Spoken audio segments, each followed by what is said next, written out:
Claire Monroe sent the message through tears that blurred her phone screen. She only wanted to vent to her best friend after discovering her boyfriend's affair. But she had no idea she'd pressed the wrong number. The text went to Noah Carter, a stranger, a single dad who had just set his phone down after putting his son to bed. When he read those words, he didn't ask questions. He didn't hesitate. He typed back one sentence: "I'm on my way."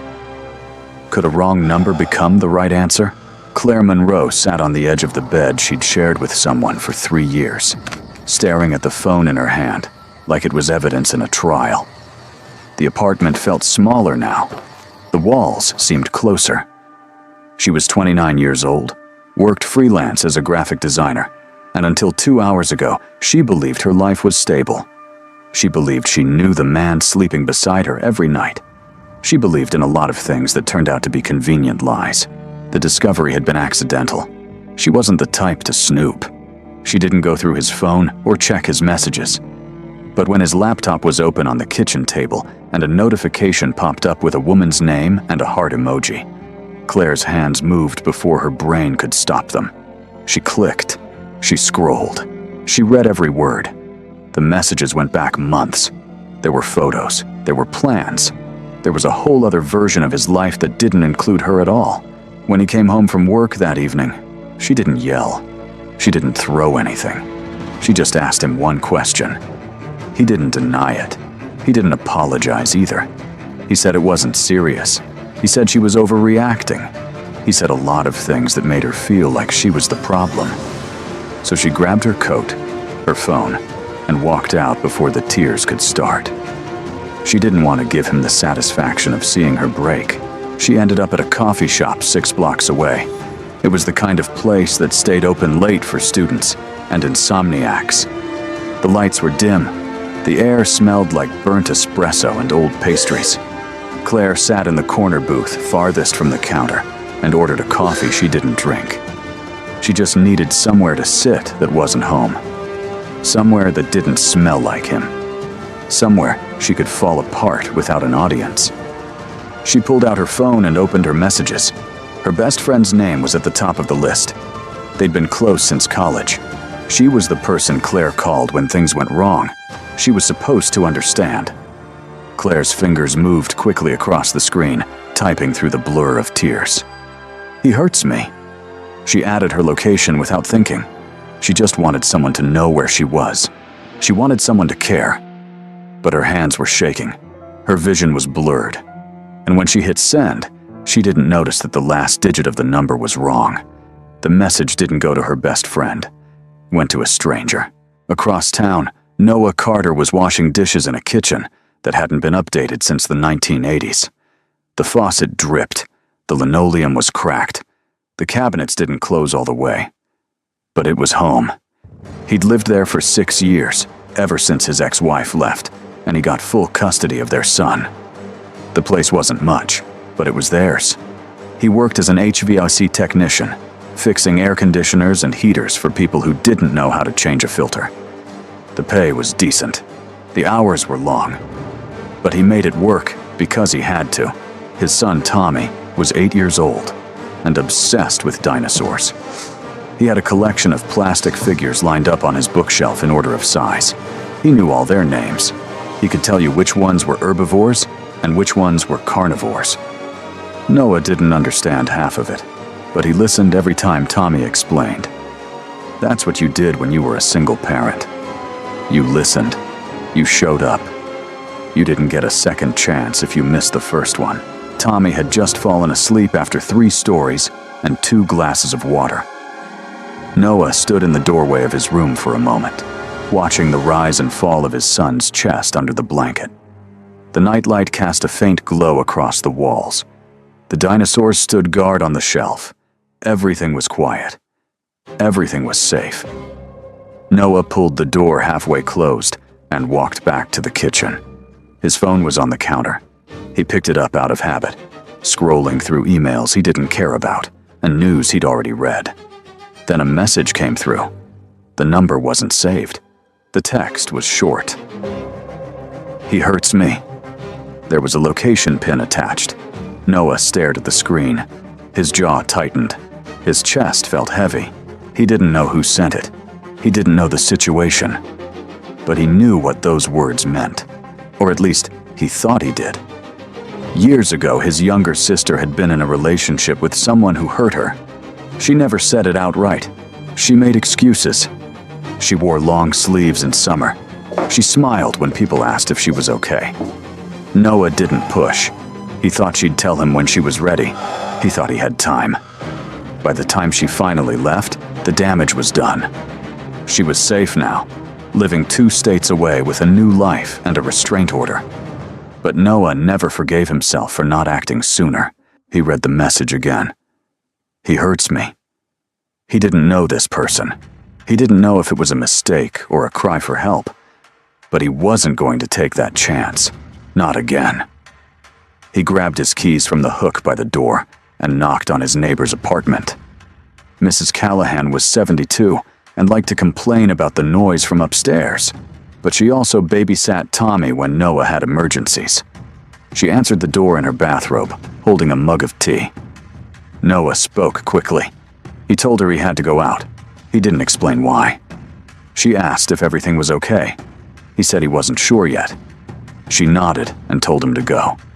She'd check on Tommy in 10 minutes. Noah thanked her and headed for his truck. He typed a reply as he walked. "Where are you? I'm on my way." He didn't wait for a response. He just started driving. The coffee shop wasn't far. 15 minutes in light traffic. The GPS led him to a corner building with a faded sign and fogged-up windows. Noah parked across the street and looked through the glass. There were only a few people inside. A guy with headphones, a woman with a laptop, and in the back corner, someone sitting alone with their head down. He couldn't see her face, but something about the posture told him that was her. He got out of the truck and walked across the street. The bell above the door chimed when he entered. The air inside was warm and heavy. The barista glanced up but didn't say anything. Noah scanned the room and headed toward the corner booth. Claire didn't hear him approach. She was staring at her phone, rereading the message she'd sent. It wasn't until she saw a pair of work boots stop in front of her table that she looked up. A man stood there, tall, broad-shouldered, wearing a jacket with a company logo stitched on the chest. His face was serious, but not angry. His eyes were cautious, but not cold. Noah looked at her and saw no bruises, no visible injuries, no signs of immediate danger. But her eyes were red. Her cheeks were wet. Her hands were trembling around her phone. He realized then that he might have misunderstood, but he didn't leave. He just stood there, unsure of what to say. Claire blinked at him. Her voice came out quiet and confused. "Who are you?" Noah cleared his throat. He felt suddenly foolish. "You texted me. You said someone was hurting you. I came to help." Claire's face went pale. She looked down at her phone and saw the message thread. The number was wrong. She'd sent it to a stranger. A wave of embarrassment and panic washed over her. She shook her head quickly. "I'm sorry. I didn't mean to. This was a mistake. I thought I was texting my friend. I'm so sorry." Noah didn't move. He glanced at the empty seat across from her, then back at her face. "Are you safe?" The question caught her off guard. No one had asked her that, not tonight. Not ever, really. She nodded slowly. "I'm not in danger. Not like that. He didn't hit me. He cheated on me. I was upset. I didn't mean to bother you." Noah exhaled. The tension in his shoulders eased slightly, but he didn't turn to leave. He pulled out the chair across from her and sat down without asking. "You're not bothering me." Claire stared at him. She didn't know what to say. She didn't know why he was still here. But for the first time that night, she didn't feel completely alone. And that scared her almost as much as it comforted her. Claire stared at the man sitting across from her. He didn't look like someone who made impulsive decisions.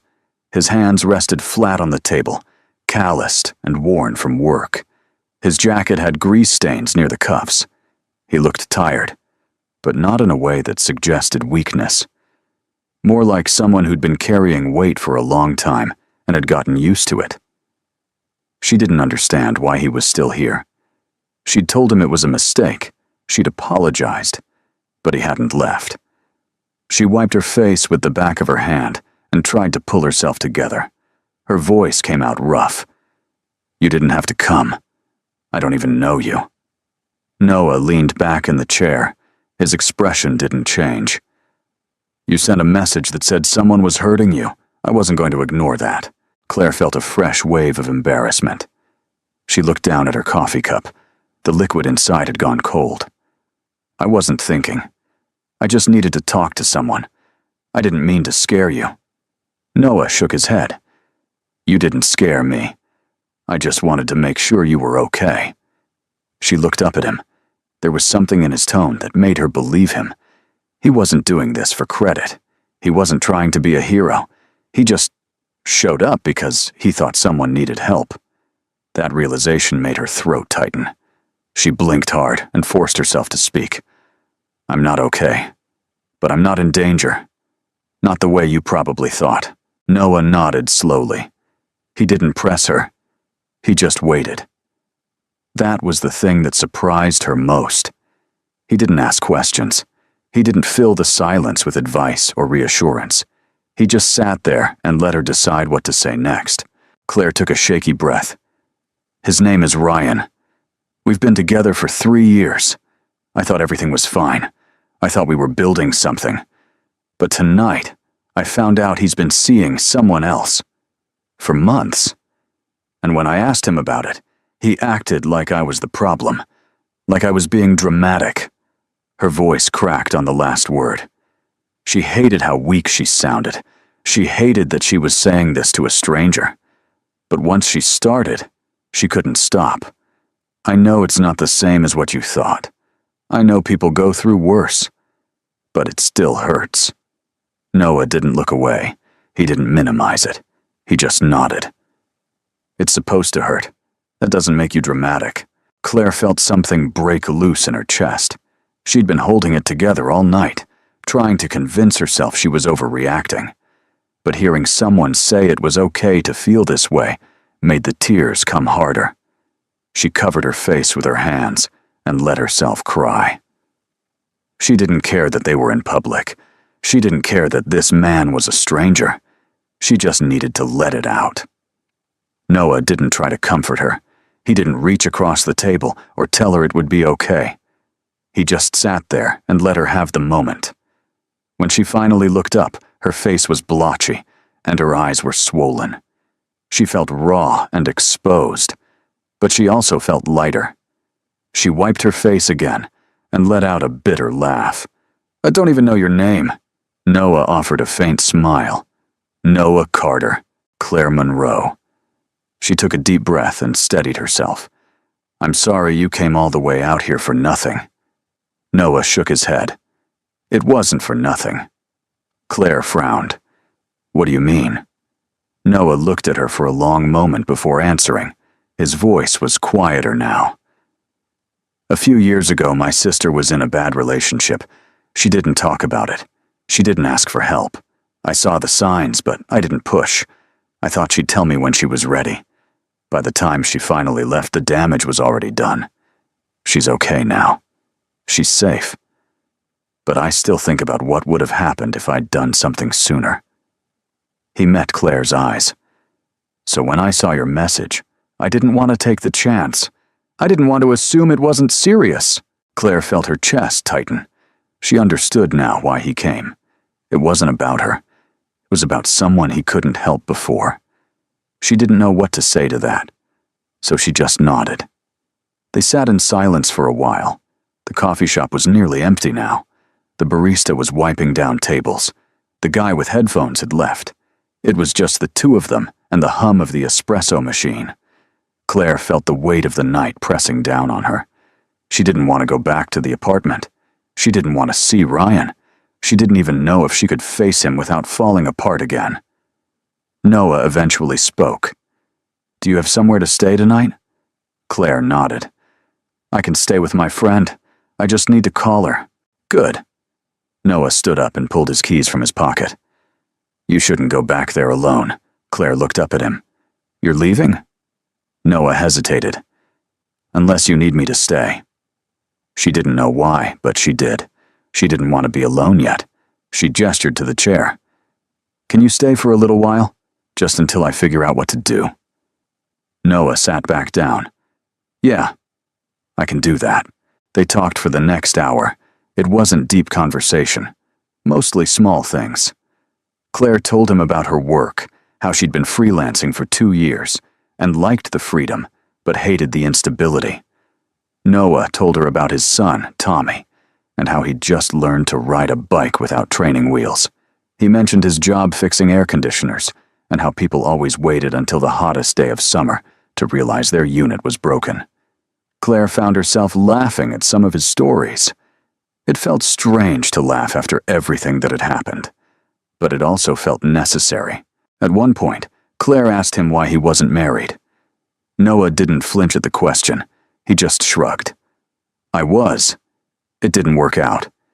She wanted a different life. I didn't blame her. Being a parent is hard. Being a single parent is harder. But Tommy's worth it. Claire admired that. The way he talked about his son. The way he didn't make excuses or blame his ex-wife. He just accepted the situation and moved forward. It made her think about Ryan. How he never took responsibility for anything. How he always had an excuse. How she'd spent 3 years making herself smaller so he could feel bigger. Her phone buzzed on the table. She glanced at the screen and her stomach dropped. It was Ryan. She didn't want to answer, but she also knew he'd keep calling until she did. She looked at Noah. It's him. Noah didn't tell her what to do. He just nodded. You don't have to answer if you're not ready. Claire stared at the phone. The buzzing stopped. Then it started again. She felt the familiar pull of guilt and obligation. She'd spent 3 years answering his calls, 3 years prioritizing his needs, 3 years believing that if she just tried harder, things would get better. But they never did. She let the call go to voicemail. A minute later, a text came through. We need to talk. I'm sorry. Please come home. Claire felt her resolve waver. She knew what would happen if she went back.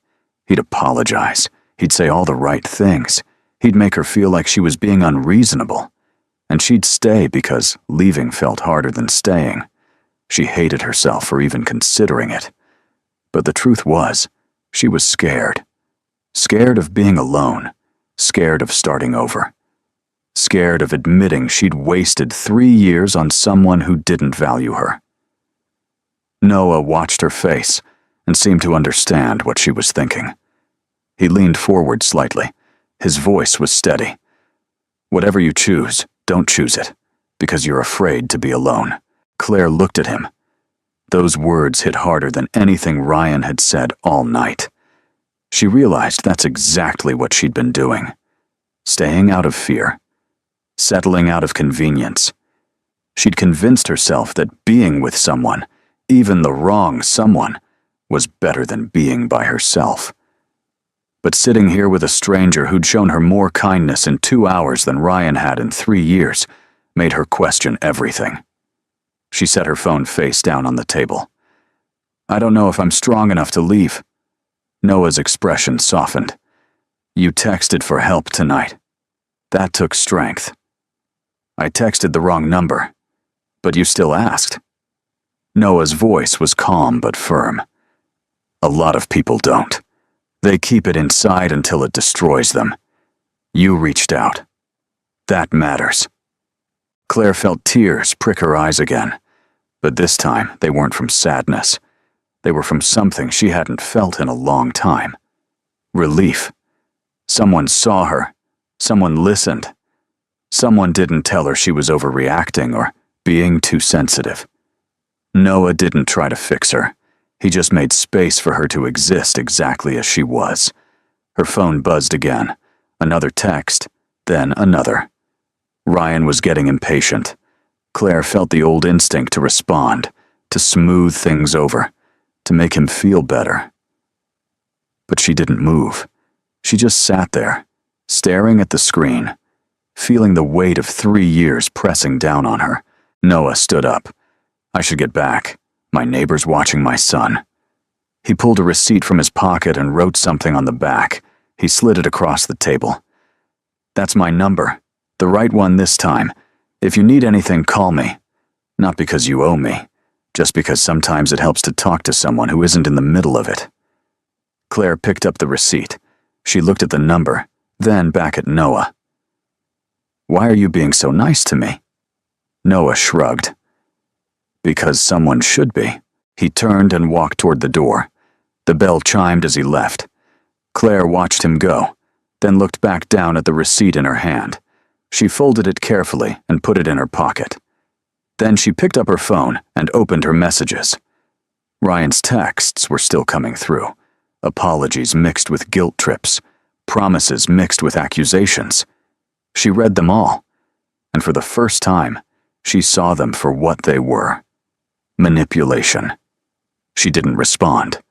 She opened a new message thread and typed out a text to her best friend. The real one this time. Can I stay with you tonight? I'll explain everything. I just need to get out of here. The reply came within seconds. Of course. I'll leave the door unlocked. Come whenever you're ready. Claire stood up and left the coffee shop. The cold night air hit her face. She pulled her coat tighter and started walking. She didn't know what tomorrow would look like. She didn't know if she'd have the strength to end things with Ryan for good. But tonight, she'd taken the first step. She'd asked for help. She'd been heard. And maybe that was enough for now. Behind her, her phone buzzed one more time. She didn't look back. Claire spent the night on her best friend's couch. She didn't sleep much. Every time she closed her eyes, she saw Ryan's face. She heard his voice. She replayed every conversation from the past 3 years, searching for signs she'd missed. But the truth was, she hadn't missed them. She'd seen them. She just chose to ignore them because admitting the truth meant facing what came next. And what came next terrified her. Her friend Jessica didn't ask too many questions. She made tea and brought out extra blankets. She sat with Claire until 2 in the morning, listening to everything that had happened. When Claire told her about the wrong number and the stranger who showed up, Jessica's eyes went wide. She wanted to know everything. What he looked like, what he said, whether Claire felt safe. Claire answered honestly. She felt safer with Noah, a complete stranger, than she had with Ryan in months. Jessica eventually went to bed, but Claire stayed awake. She sat on the couch with her phone in her lap, staring at the stream of texts from Ryan. They'd started apologetic. Then they turned desperate. Then angry. By midnight, he was accusing her of being dramatic. By 1 in the morning, he was blaming her for not trusting him. By 2, he stopped texting altogether. Claire read every message twice. She wanted to remember how it felt. She wanted to remember why she left. The next morning, Jessica made coffee and set a mug in front of Claire. Her voice was gentle but firm. You're not going back, are you? Claire wrapped her hands around the mug. The warmth felt grounding. I don't know. Jessica sat down across from her. You deserve better than someone who makes you question your own feelings. Claire knew that. She'd known it for a while. But knowing something and doing something about it were 2 different things. She'd built a life around Ryan. She'd made compromises. She'd adjusted her plans. She'd told herself it was what relationships required. But sitting here in Jessica's kitchen, miles away from the apartment she'd shared with him, she realized how much of herself she'd lost in the process. She spent the day at Jessica's place, trying to work but mostly staring at her laptop screen. Her phone stayed silent. Ryan didn't call, didn't text. It was the first time in 3 years he'd given her space without asking for something in return. Claire didn't know if that made things easier or harder. Part of her wanted him to fight for her. Part of her wanted him to show up and prove he cared. But another part of her, the part that was starting to find its voice again, knew that if he really cared, he wouldn't have hurt her in the first place. That evening, she pulled out the receipt Noah had given her. She stared at the number for a long time. She didn't know why she wanted to text him. She didn't owe him an update. He wasn't part of her life. But something about the way he'd listened made her want to reach out. So she typed a message. "I didn't go back. I'm staying with a friend. Thank you for last night." She almost deleted it. It felt too personal, too vulnerable. But she hit send before she could talk herself out of it. She set her phone down and tried not to think about whether he'd respond. 10 minutes later, her phone buzzed. Good. That took guts. Claire smiled despite herself. She typed back, "I don't feel very gutsy." Noah's response came quickly. "You don't have to feel it for it to be true." They texted on and off for the rest of the evening. Nothing deep, just small exchanges. Noah told her about Tommy's school project on volcanoes. Claire told him about a client who kept asking for revisions, but never knew what they actually wanted. It was easy. Comfortable. Claire realized she hadn't had a conversation like this in years. With Ryan, everything had weight. Every word was analyzed. Every silence meant something. But with Noah, there was no pressure. He wasn't trying to fix her. He wasn't waiting for her to be okay. He just existed in the moment with her. Over the next few days, Claire stayed with Jessica. She went back to the apartment once, when she knew Ryan would be at work. She packed a suitcase with clothes and essentials. She grabbed her laptop and chargers. She took the framed photo of her and her mom from the nightstand. She left everything else. The furniture they'd bought together, the kitchen supplies, the books on the shelf. She didn't want any of it. She just wanted out. Ryan texted her while she was packing. "We need to talk." Claire stopped and stared at the message. She could hear his voice in her head, the tone he used when he wanted something, the way he'd make her feel guilty for having boundaries. She'd spent 3 years responding to that tone. 3 years, believing that if she just communicated better, things would improve. But they never did. Because the problem wasn't her communication. It was his unwillingness to listen. She typed back, "There's nothing to talk about. I'm done." Ryan's response came immediately. "You're being ridiculous. You can't just throw away 3 years over one mistake." Claire felt anger rise in her chest. One mistake. That's what he called it. Months of lying. Months of betrayal. Months of making her feel like she was imagining things. She wanted to type out everything she was thinking. She wanted to list every time he'd dismissed her feelings. Every time he'd turned the argument around on her.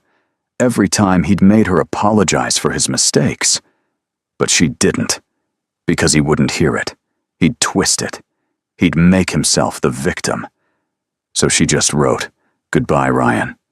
She blocked his number. She blocked him on social media.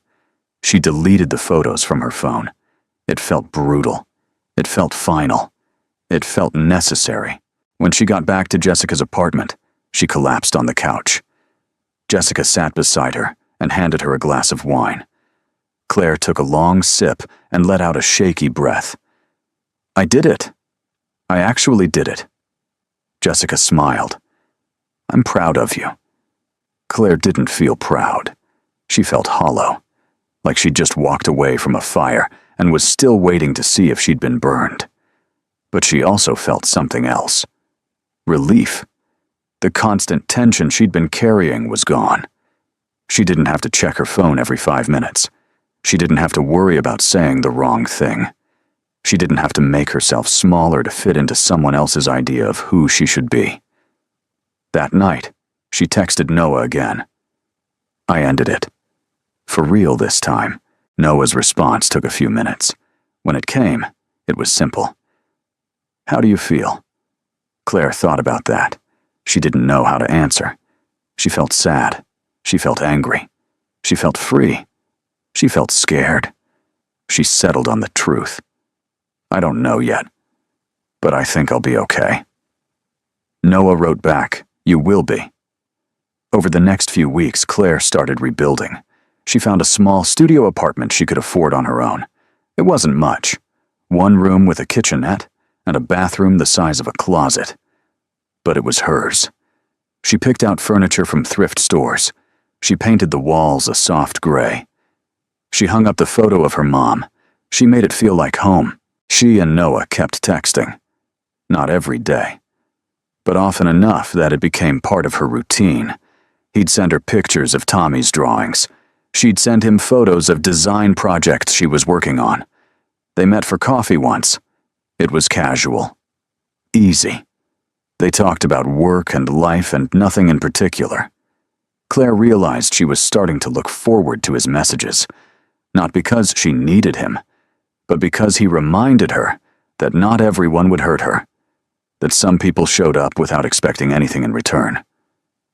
One evening, she was sitting on the floor of her new apartment, assembling a bookshelf she'd bought secondhand. Her phone buzzed. It was Noah. "Tommy's birthday is next Saturday. Just a small thing at the park. You're welcome to come if you're free. No pressure." Claire stared at the message. It felt like a big step. Meeting his son. Being part of his life outside of late-night texts. She didn't know if she was ready for that, but she also didn't want to say no. She typed back, "I'd like that." The party was simple. A dozen kids running around. A table with juice boxes and cupcakes. Balloons tied to a tree. Tommy was a whirlwind of energy, showing everyone his new dinosaur toys. Noah introduced Claire as a friend. Tommy shook her hand seriously and told her his favorite dinosaur was the velociraptor because they hunted in packs. Claire told him that was a smart choice. Tommy grinned and ran off to play. Noah stood beside her, watching his son. "Thanks for coming," Claire smiled. "Thanks for inviting me." They stood there in comfortable silence. Claire realized she wasn't thinking about Ryan. She wasn't wondering what he was doing or whether he missed her. She was just here. Present. Alive. And that felt like enough. A few weeks later, Claire was working on a project when her phone buzzed. It was a text from Noah. She opened it and smiled. It wasn't anything important. Just a photo of Tommy holding up a science project he'd gotten an A on. Claire typed back a congratulations. Then she added, "I'm not hurt anymore. I just wanted you to know." Noah's response came a minute later. "I'm glad." Claire set her phone down and looked around her apartment. It was small. It was simple. But it was hers. She'd built this life on her own terms. She'd walked away from something that was slowly destroying her. And she'd found people who saw her for who she was, not who they wanted her to be. That was enough. That was everything. She picked up her coffee and went back to work. Outside, the sun was setting. The light came through the window in soft gold. Claire took a deep breath and let herself feel it. Not happiness exactly. Not yet. But something close. Something that felt like the beginning of it.